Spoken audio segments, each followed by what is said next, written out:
Well, uh, being from work fair and this being a Labor Day event, I was going to talk about labor rights, going to talk about some statistics. But then, Mr. Tan Kin Lian is here, Leong Tze Hian is here, their grasp of the data is going to be much better than mine. And until about 1 o'clock this afternoon, I therefore had no idea what I was going to say to you. What has alarmed me over the last couple of weeks, I have to be honest, is this tide of racism that's suddenly, to me, exploding into a different realm. For example, yesterday or so, there's something called the National Emblems Act. And if you see, for example, a shop with, say, a Mexican restaurant, and they have the flag on it, apparently, according to the Emblems Act, that's illegal. So a certain member of civil society a few days ago went and complained about the Mexican shop and Filipino shop because they had their flags, and therefore, in this person's view, they had contravened the Emblems Act, the National Emblems Act. Now, my first thought was, what do you want to achieve by complaining to the government about this? You want to achieve what? That they change the sign because the Filipino flag offends you so much? Or what specifically was the objective? I didn't understand that. And also, then before that, there was that event much publicized here a few days ago, which I found extremely challenging as well. Now, to some extent, I don't know whether the people associated with that event are simply milking this racism. If they are, then they are playing with fire. Because I saw what happened in England for the almost 20 years that I lived there, and certainly for the 40, 50 years before that, the kind of racism that was building in that country, resulting in young people being beaten up, being killed. My cousin was beaten up by a bunch of skinheads. They lived in London from the 1970s, and he was beaten up. He almost died. So, you know, that sort of thing. We may say to ourselves, oh, we Singaporeans are very law-abiding. This is never going to happen here. But each time I get onto a bus and I see a Filipino or a Bangladeshi or a PRC, I know exactly how that person feels, the insecurity. Do you know whether you're going to be seated next to someone who will shout racial epithet at you? Do you know whether when you come down from the bus, there's going to be someone who will do the same, or who will say, fuck off back home? I had that said to me several times. You see it all over the place. Do you know whether you're going to have someone calling you scum, or vermin, or whatever? So I know the feeling that you get from being a foreigner in a foreign country, and that kind of experience. So that's what I want to talk about. And the other worrying problem is when you have, shall we say, opinion formers in Singapore.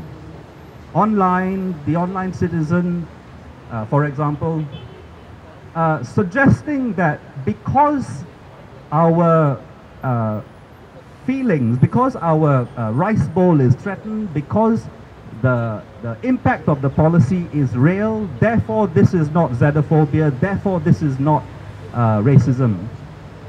To me, that it seems like a very limited argument, but it also seems like the sort of argument that if I were a government, I would love for the people to have.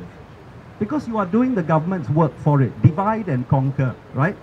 The government doesn't have to come in and keep people separate. Our foolish voters will do it for us. And what's the benefit, what's the effect of it then? We know today or a few days ago that the PM has in his 8 years or so of, 10 years now, right, of being PM earned $28 million. So he sits pretty there with his colleagues and his friends in industry while we are fighting with one another, calling one another names, and then entrenching the kind of problems that we should be working together to solve. So I've been grappling with these issues, and I spoke to Jolovan Wem a few days ago. You know, he runs Home, the migrant worker NGO. It's been in place for 10 years, I think now, and with the after Aware, I think Home is probably one of the most successful NGOs in the country. And I asked him what was his main or key achievement in these last 10 years. And he said to me the achievement was to get the government, MOM, to take migrant workers' rights more seriously and enforce the laws. So the laws, for example, on, you know, when you go home, when your domestic worker goes home, you must pay for the airfare back to her hometown. Those kinds of laws were not being followed and not being enforced. Now they are being enforced. So in a sense, you could say that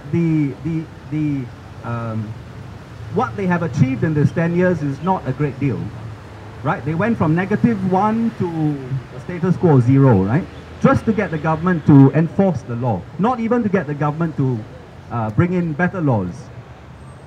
But having reflected on that, and having reflected on the kind of campaigns AWARE has been involved in, for example, the AWARE saga, you remember how they managed to chuck out that deeply unpleasant, homophobic bunch of weirdos who took over AWARE in 2009.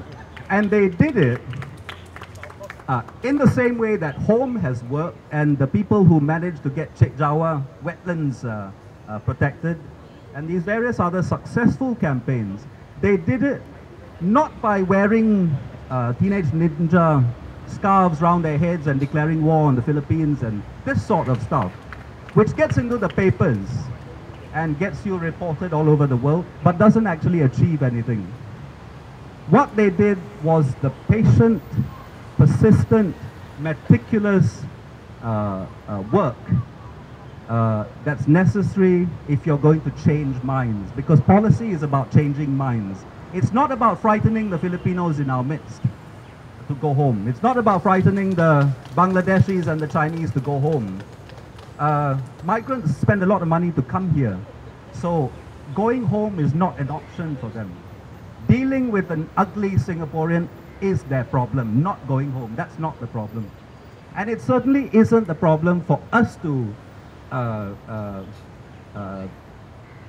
the solution for us to achieve either, because Mr. Leong has done some research, and I think it was published yesterday or the day before, where he says 50.4% of our labor force is foreigners. I challenge anyone, including the people who organized the event that was held here 2 days ago, to tell me if they would be happy for all 50.04% of these people to go home today. This entire nation would collapse were it not for the people who keep our homes, build our buildings. Even the very grass that is cut here are cut by foreigners who earn, let's remember, between $1.20 an hour and $6 an hour. So the issue here is not about shouting and calling people names. The issue is about identifying objectives, long-term objectives for our country as a whole. And those objectives then need to be applied to the correct interlocutor, shall we say, the correct person to receive those objectives. If your objective is to hold up a sign saying "fuck off back home, foreigner," you're going to fail, right? Because the foreigners are not going to fuck off back home because a teenage ninja decided to hold up a sign. If, on the other hand, your objective is to remediate the real problems that we Singaporean workers are facing, the rise in the cost of public housing, the rise in the cost of public services, the decline in the services, the quality of our services because of overcrowding, the loss of jobs, particularly by people in their 40s and 50s, the loss of university places to foreigners whom we are attracting here, because one of our the ways in which we measure how good our universities are is by the number of foreigners. If we want to remediate these problems, we then have to look at how these problems can be remediated by the people who remediate problems. Who remediates problems in Singapore? Parliament. Who remediates, who gives Parliament the information necessary to be able to make changes if changes are necessary? Who will send more and more opposition candidates into parliament so that the government cannot kind of steamroll its way through every policy that it wants to achieve. We know, for example, that government has said, the recently promoted Minister for Manpower, the Foreign Minister, the Prime Minister have all said, sorry, not Foreign Minister, the Finance Minister and Prime Minister have all said the migrant labor based industrial policy is not going to change. So if we are confronted with that, and we then have to ask ourselves what we are going to do about it, we need to ask ourselves not what they are going to do about it, not what the opposition parties are going to do about it or the NGOs are going to do about it, but every single one of you who is a citizen. Because your citizenship is not something that you are conferred at birth. Your citizenship is something that you earn. And you earn it not by virtue of waving a piece of paper in front of a foreigner. You earn it by virtue of what you have done to improve the community, not just for Singaporeans, but for everybody who lives here. That is how you earn your citizenship. Citizenship is not something you paste on your forehead like we saw some people do on Thursday. Citizenship is what you contribute to make this truly the country you want it to be, I want it to be. So when you go home today, after having heard the speeches, especially the good data-based speeches of Mr. Leong and Mr. Tan, when you go home today, ask yourself whether you are going to go on Facebook and criticize the quality of the event, speculate about how many people were here, criticize Dr. Wijeysingha's foreigners-loving speech and say that these people should all leave the country? Or are you going to turn that mirror on yourself? Are you going to ask yourself, what am I doing that will make me worthy of my citizenship? If you look at all the social progress that has been done over the last, let's say, 200 years, all of it was done by ordinary people like us, right? Highly entrenched governments and empires were toppled in the last 200 years by ordinary people. If you then look at how they did it through small little actions, building into greater and greater actions. But it needed people to seize the moment. It needed people to do the hard work that's necessary for this kind of work. And if you flip that coin on its side, you will also realize that the greatest fear that any government ever has is a united people. Now it's fine. Thursday's event, you have one small group fighting with today's event people. Today's event fighting with the migrant worker NGOs. Migrant worker NGOs fighting with so-and-so. That's fine. In Istana, they sit pretty watching us fight one another. You will watch and see just how frightened they become when our people can start to begin to think about working together, building alliances rather than building walls. All of the, and I'll close with this, all of the rights that we now have, the 8-hour week, the 8-hour day, the 40-hour week, the paid lunch break, paid medical leave, access to training, the banning of child labor, all of these things were won by people, not because they wore ninja scarves and shouted slogans, but because they were willing to identify the objective that they wanted, and they were willing then to do the hard graft that achieves those objectives. What can you do? Now, if you think about it, there was a Labour MP from the UK, Tony Benn, some of you may know him. He just died a month and a half ago. He was paraphrasing Gandhi, and he described the process of social struggle. First, he said, when you introduce an idea like the 8-hour day or a paid lunch break, they will ignore you. After a while, they will then say you are mad. After a while, they will say it is unworkable. Then there is a pause, and it gains momentum.